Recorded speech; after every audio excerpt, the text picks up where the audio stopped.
Imagine this: a hospital bed that can cure cancer, regrow missing limbs, and even reverse aging.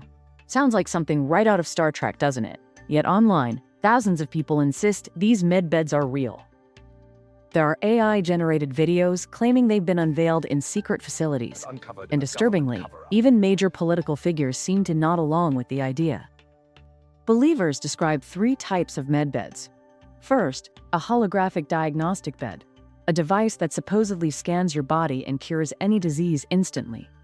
Second, a regenerative bed, capable of regrowing organs or limbs in just minutes.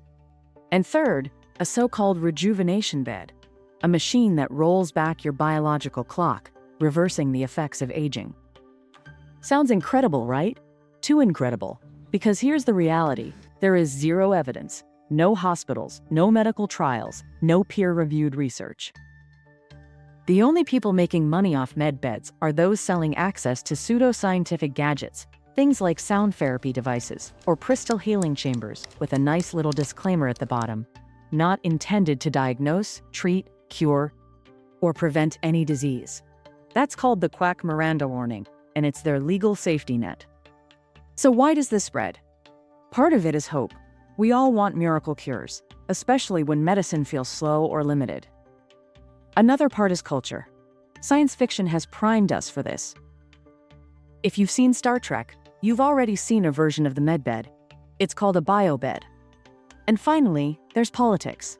When leaders playfully reference or amplify fringe ideas, it signals to their base, "I'm with you. I'm in on the secret." That makes the conspiracy feel more real, even when it's fantasy. And here's where AI comes in. Videos that look like breaking news reports or official announcements are being pumped out by generative AI. They sound fluent, authoritative, and confident.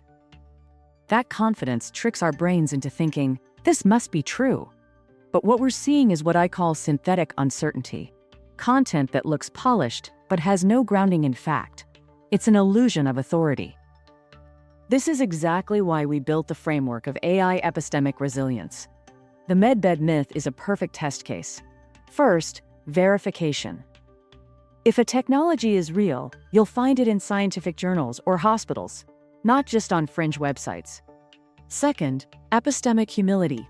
Recognize that our desire for a cure-all can bias us into believing too quickly. Third, adaptive reasoning.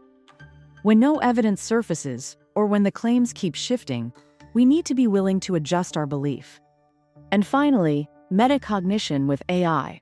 Ask yourself, how is this deepfake or AI video trying to influence me? Am I trusting the polish instead of the proof? Have you ever seen a headline or video promising a miracle cure? Drop it in the comments and I'll fact-check one in a future episode. And if you're new here, subscribe for more breakdowns of AI, science, and disinformation. Science fiction inspires real progress. Think of MRI machines, which were once pure imagination, but when fantasy is sold as fact, people get hurt. Building epistemic resilience means knowing when a dream machine is just a dream.